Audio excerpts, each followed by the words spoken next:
नमस्कार, मैं आस्था सिंह। आज आप लोग को डिस्कवरी ऑफ न्यूट्रॉन्स के बारे में समझाऊंगी। तो डिस्कवरी ऑफ न्यूट्रॉन्स पढ़ें इससे पहले हमको ये जानना जरूरी है कि न्यूट्रॉन्स होते क्या हैं। तो neutrons are the elementary particles of found in any atom.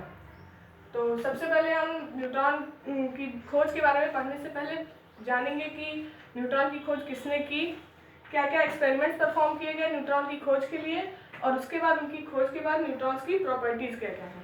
तो सबसे पहले न्यूट्रॉन की खोज जो की थी वो एक ब्रिटिश के बहुत ही जाने माने साइंटिस्ट हैं, शैडविक ने की। और उनसे पहले भी बहुत लोगों ने इसकी खोज करने का प्रयास किया, जैसे कि 1930 में बैथे और बेकर, और 1931 में क्यूरी और जोलियट की जोड़ी ने न्यूट्रॉन की खोज करने की शुरुआत की, लेकिन वो ज़्यादा सफल नहीं हो पाए। तो शैडविक ने फिर 1932 में इस प्रकार का एक ढांचा बनाया और उसके बाद उन्होंने अपना एक्सपेरिमेंट इस पर शुरू किया। सबसे पहले उन्होंने लिया एक, ये आप जो खाना देख रहे हैं, जो कि खाने वाला खाना नहीं है, ये है एक सिल्वर प्लेट। इसके ऊपर हो गई है पोलोनियम की कोटिंग, और इस सिल्वर प्लेट से ये माना जाता है कि these are the best server of alpha particles. तो इससे अल्फा पार्टिकल्स का एमिशन हो रहा है। ये अल्फा पार्टिकल्स आगे जा रहे हैं। ये जो आप दूसरा खाना देख रहे हैं, जो कि फिर से खाने वाला खाना नहीं है, ये आ रहा है फिर से, ये बेरिलियम की थिन शीट है। बेरिलियम की थिन शीट से जब ये अल्फा रेस टकरा रही हैं तो यहाँ से दो एमर्जेंट रेज निकल रही हैं, जो कि आगे जाके ये एक पैराफिन ब्लॉक है, यहाँ पे जाके इनका फिर से कोलिजन हो रहा है और फिर आगे ये जाती हैं। और ये जो चैम्बर आप देख रहे हैं, डरिए मत, ये हिटलर वाला गैस चैम्बर नहीं है, ये शैडविक का आयनाइजेशन चैम्बर है। इसको हम डिनोट करते हैं आई से, और इसी से कनेक्टेड है ये जो आप गोलाकार देख रहे हैं, इसमें 4 खाने हैं।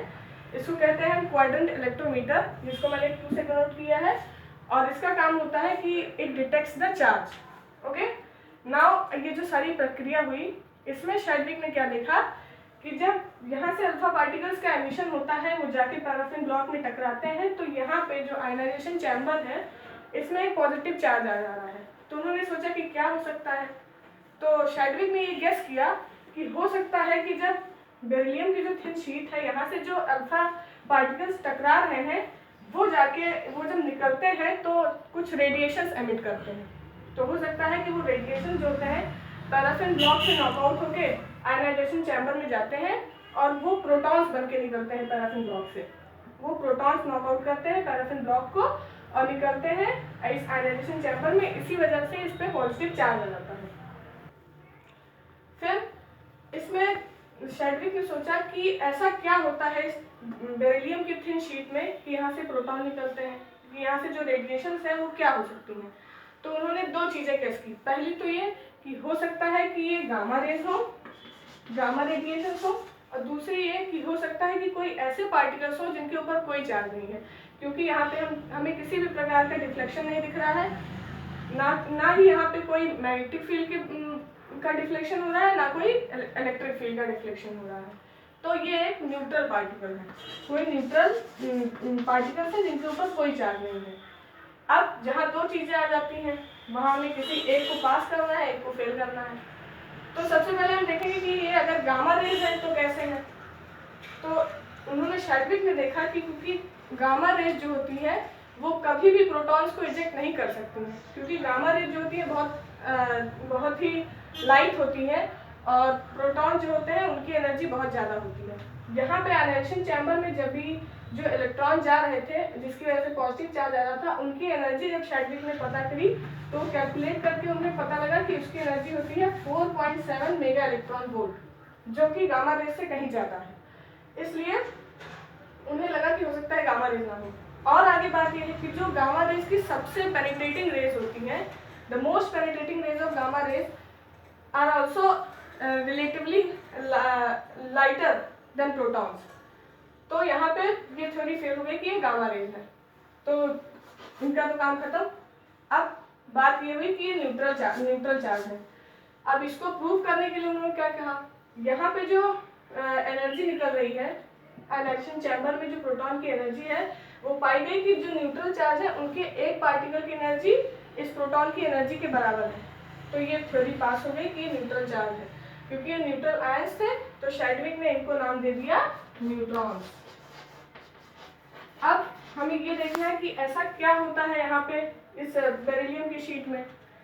तो सबसे पहले जब न्यूट्रॉन जो होते हैं वो इलास्टिक कोलिजन होता है जब वो पैराफिन ब्लॉक में आते हैं।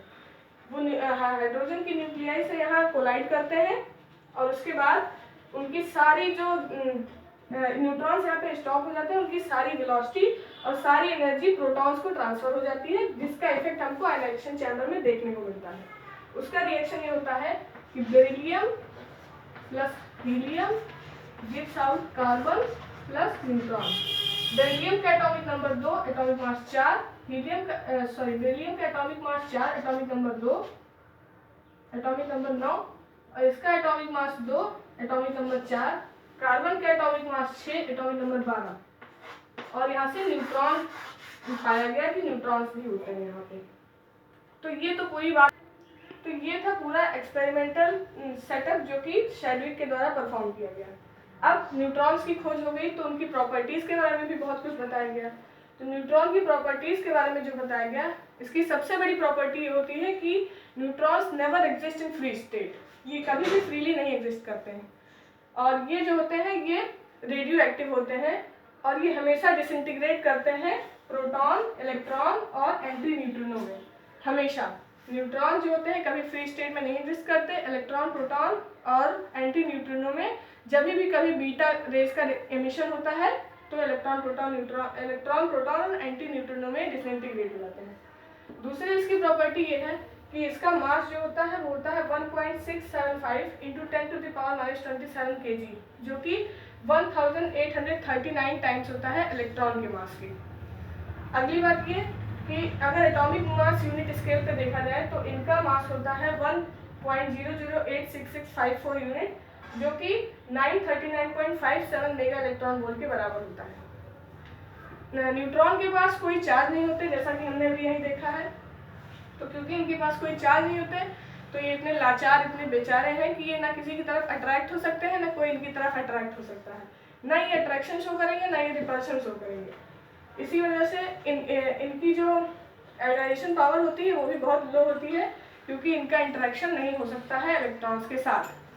अगली बात ये कि चूंकि इनका इंटरेक्शन जो है इलेक्ट्रॉन्स के साथ नहीं हो सकता है, इसलिए ये सीधे न्यूक्लियस पे हिट करते हैं।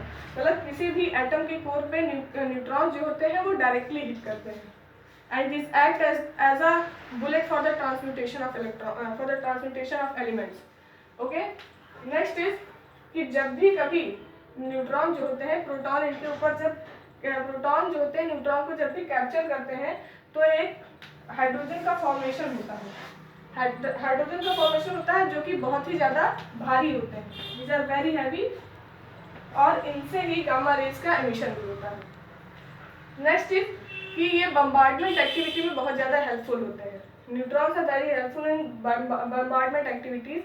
जब भी कभी यूरेनियम का रिएक्शन होता है न्यूट्रॉन्स के साथ, यूरेनियम का रिएक्शन जब न्यूट्रॉन्स के साथ होता है तो बहुत ही ट्रिमेंडस अमाउंट में एनर्जी रिलीज होती है इनके रिएक्शन में, और वो जो एनर्जी रिलीज होती है वो कभी कभी कंस्ट्रक्टिव भी हो सकती है और डिस्ट्रक्टिव भी हो सकती है। लास्ट इज कि ये जो होते हैं क्योंकि रेडियो एक्टिव होते हैं, इसलिए ये एलिमेंट्स को, these are very helpful in inducing the radioactivity of elements. तो यहाँ पे हमने न्यूट्रॉन्स की प्रॉपर्टी पढ़ी, वो एक्सपेरिमेंट से कैसे न्यूट्रॉन्स की खोज हुई वो हमने पढ़ा। अब हमको ये भी पता चल गया कि न्यूट्रॉन्स की खोज किसने की।